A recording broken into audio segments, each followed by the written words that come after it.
बोलना आता आपको ना कुछ करना शुरू कर।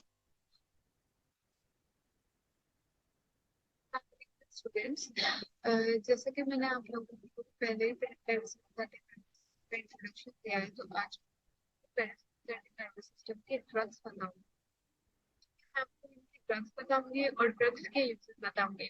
बेसिकली जो ज्यादातर पैरासिम्पथेटिक होती है, पैरासिम्पथेटिक का मतलब ये है कि वो पैरासिम्पथेटिक नर्वस सिस्टम को मिमिक करती है। ठीक है, जैसा पैरासिम्पथेटिक नर्वस सिस्टम एक्टिवेट होने पर रिस्पॉन्स आता है, वही रिस्पॉन्स ये ड्रग्स देती है। ठीक है, तो बेसिकली इन लोगों का ज्यादातर यूज जो होता है इन ड्रग्स का, वो हमारे पास ऑक्यूलर सर्जरीज में होता है। ठीक है, तो डिक्रीज द इंट्राओक्यूलर प्रेशर और ओपन एंगल ग्लूकोमा और नैरो एंगल ग्लूकोमा में बेसिकली ये ड्रग्स जो है वो हमारे पास यूज होती है। ठीक है, तो let's start today's video, but before this please subscribe my channel. आप लोग मेरे वीडियोस देखते हैं, शॉर्ट्स खास करके आप मेरे शॉर्ट्स पे बहुत सारे व्यूज आते हैं, वीडियोस भी आप लोग देखते हैं, बट आप लोग मेरे चैनल को सब्सक्राइब नहीं करते। मैं आप लोगों के लिए मोटिवेशनल शॉर्ट्स डालती हूँ ताकि आप लोगों को उससे मोटिवेशन मिले और आप जो है वो अपनी मेहनत कंटिन्यू करें। लेकिन आप लोग मुझे मोटिवेट करने के लिए सब्सक्राइब क्यों नहीं करते? तो प्लीज इस वीडियो को स्टार्ट करने से पहले आप मेरे चैनल को सब्सक्राइब कर दें। Thank you so much. So let's start today's video.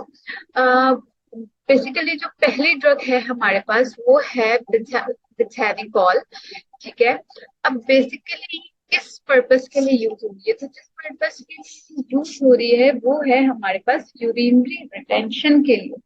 ठीक है, जैसा कि मैंने आपको बताया है कि जो हमारे पास पैरासिम्पथेटोमिमेटिक्स होते हैं वो आपकी जितनी भी सिक्रीशंस होती हैं।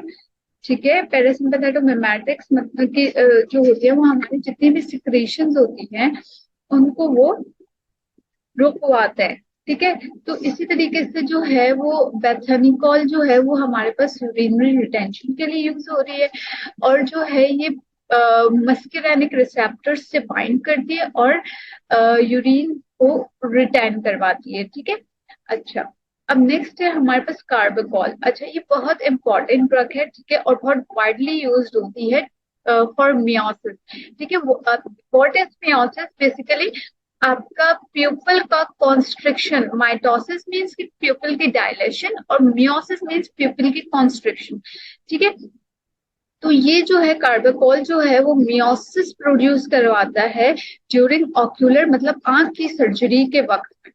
ठीक है, जो आपने बहुत बार नोटिस किया होगा कि आपकी कोई भी आंख की सर्जरी होती है, कोई भी ऑपरेशन वगैरह होता है, तो ये जो है पहले आपको असिस्टेंट आके ड्रॉप्स डालते जाता है। ठीक है, वो ड्रॉप्स जो होते हैं वो अलग अलग रीजंस के लिए होते हैं। कुछ आपकी आंखों को सुन करने के लिए होते हैं और कुछ जो होते हैं वो मियोसिस के लिए होते हैं। ठीक है, मियोसिस करवाने के लिए।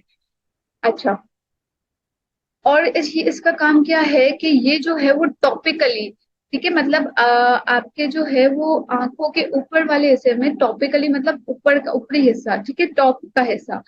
तो टॉपिकली जो है वो इंट्राऑक्यूलर प्रेशर। अब इंट्राऑक्यूलर प्रेशर क्या होता है कि आपकी आंख में जो है वो एक लिक्विड होता है, ठीक है, जिसे हम लोग बोलते हैं एक्वस ह्यूमर। ठीक है, तो जैसे हमारे बॉडी का ब्लड प्रेशर इंक्रीज होता है वैसे ही हमारी आंखों का प्रेशर भी इंक्रीज होता है जब हमारा एक्वस ह्यूमर का प्रेशर जो है वो इंक्रीज होता है।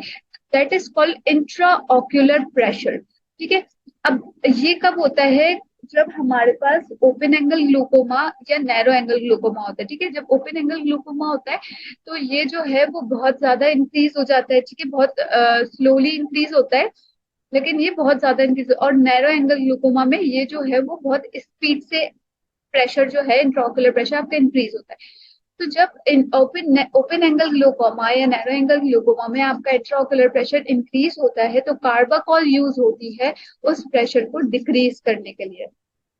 ठीक है, अच्छा, बेसिकली जो पेशेंट जो पाइलोकार्पिन से टॉलरेट हो चुके हैं, ठीक है, जिसको पाइलोकार टॉलरेंट का मतलब क्या होता है कि अब उस दवाई से आपको असर नहीं हो रहा। ठीक है, you are tolerant to it. जैसे अब आप वो दवाई इतनी बार ले चुके हो कि अब आपको वो दवाई जो है असर नहीं कर रही, आपकी बॉडी जो है उसकी यूज टू हो चुकी है।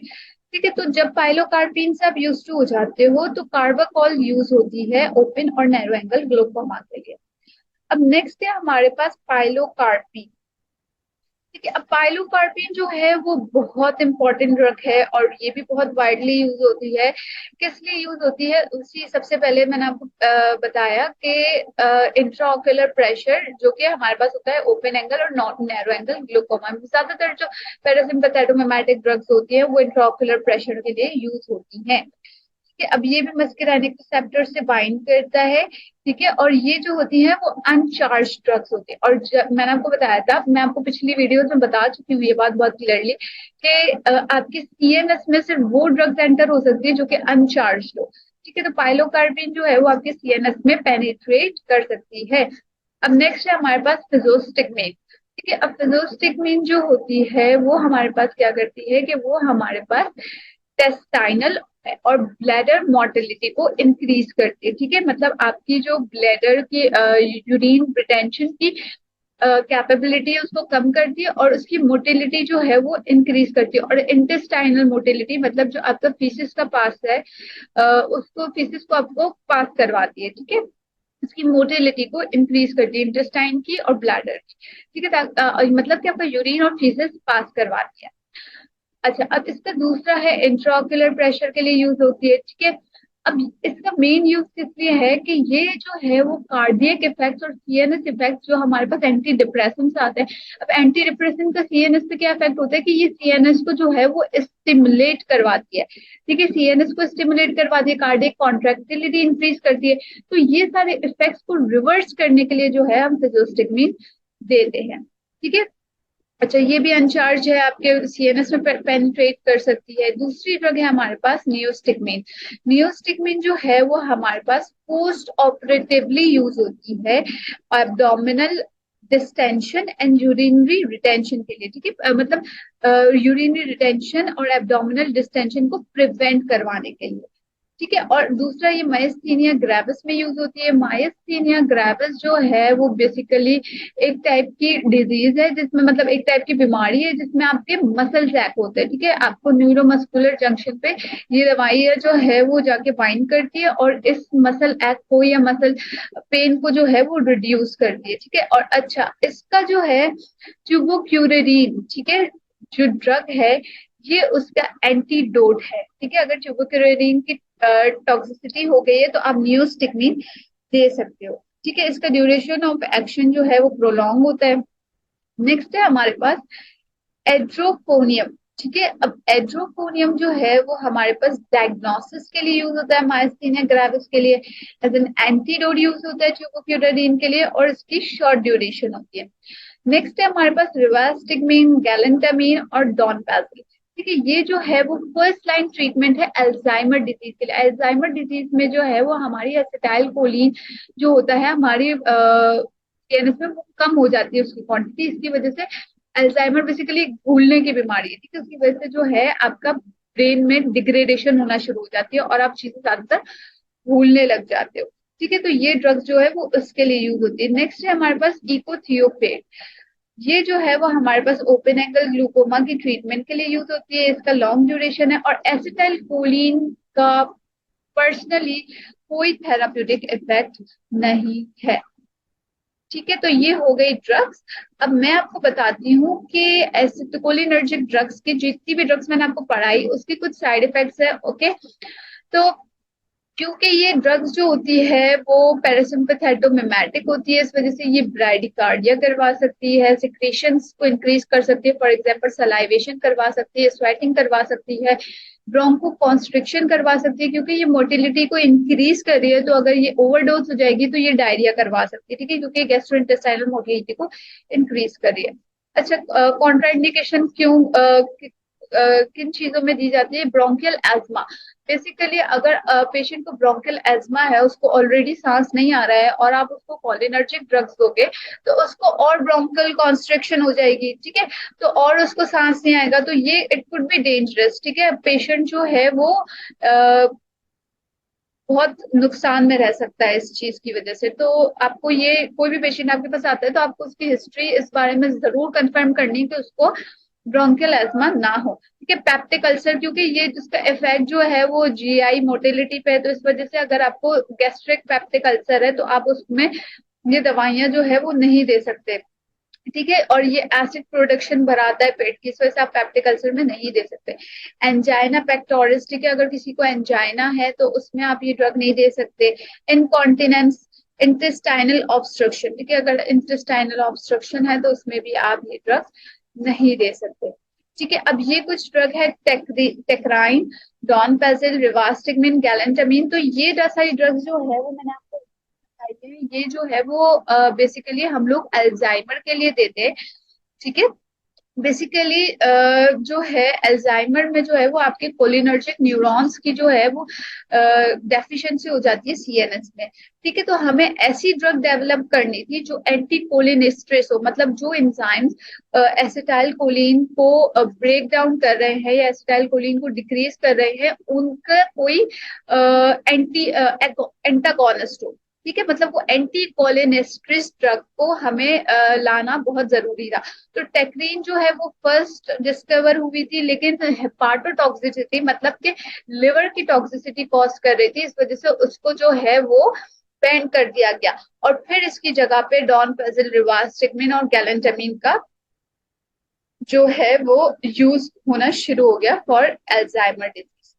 ठीक है, अच्छा, अब है हमारे पास कुछ ड्रग्स जो कि एंटी कोलिनेस्ट्रेस है, लेकिन इरिवर्सिबली जो है वो एंटी कोलिनेस्ट्रेस एंजाइम को इनहिबिट करवाती है, जिसमें पहला है हमारे पास इकोथियोफेज।